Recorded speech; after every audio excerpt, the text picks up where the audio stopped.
tunjangan DPR. Kita nggak mau lagi ada yang namanya politik-politik dan kebijakan-kebijakan yang cuma secuil memperbaiki apa yang diaspirasikan rakyat. Kita mau ini dibikin secara sangat transparan. Kita sudah mendengar ya, aku sangat hati-hati dalam menyebut nama karena situasinya sedang tidak memungkinkan. Tapi aku menonton salah satu parlemen yang saat itu bilang kalau, ya semua tunjangan itu kan ada hitungannya. Semua tunjangan itu kita sudah ada hitung-hitungannya.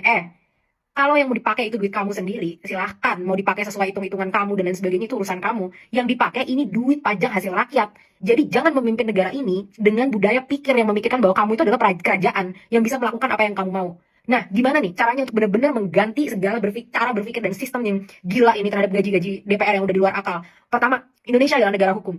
Jadi apapun yang kita bikin nanti harus disahkan secara hukum. Kenapa? Karena mereka yang bikin hukum-hukum itu sendiri, teman-teman. Jadi dengan seenak-enaknya mereka bisa melegalkan segala sesuatu sesuai dengan hukum yang ada yang berpihak kepada mereka. Dan ini sudah menjauhi dari prinsip ya. Immanuel kan pernah berkata dasar hukum adalah kemanusiaan dan keadilan. Jadi bukan kepentingan orang-orang yang pengen memperkaya dirinya sendiri. Dan nanti tunjangan-tunjangan ini harus disahkan di UU nomor 12 pasal 7 ayat 2 bahwa ini nanti dimulai dari DPR dan akan berpengaruh kepada segala ke bawah-bawahnya, peraturannya, kementerian, dan lain sebagainya. Semua harus berdasarkan keadilan kepada rakyat, anggaran-anggaran itu sendiri.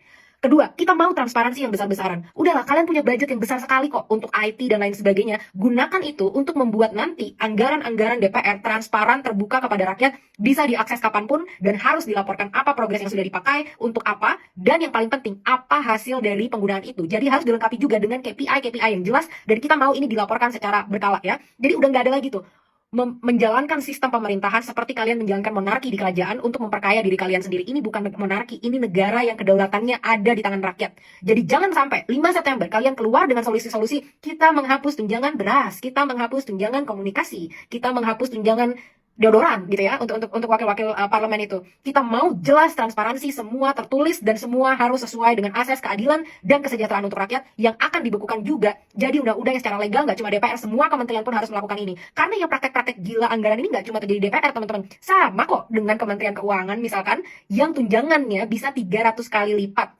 Dan dulu katanya ini adalah dibuat untuk menghindari adanya praktek korupsi. Dengan logika yang sama, aku tanya, departemen apa yang paling korupsi? Yang korupsinya terbesar di Indonesia? Pajak. Bagian dari mana mereka? Jadi apakah valid logika kalian untuk mengatakan gaji besar menghentikan korupsi? Gaji besar tidak menghentikan korupsi. Moral yang mati, empati yang mati, ketidakadaan keberpihakan kepada rakyat, gila duit, gila hormat, itu semua yang melenggangkan korupsi. Duit seberapapun gak akan ada habisnya buat kalian. Karena kalian itu udah kaya luar biasa.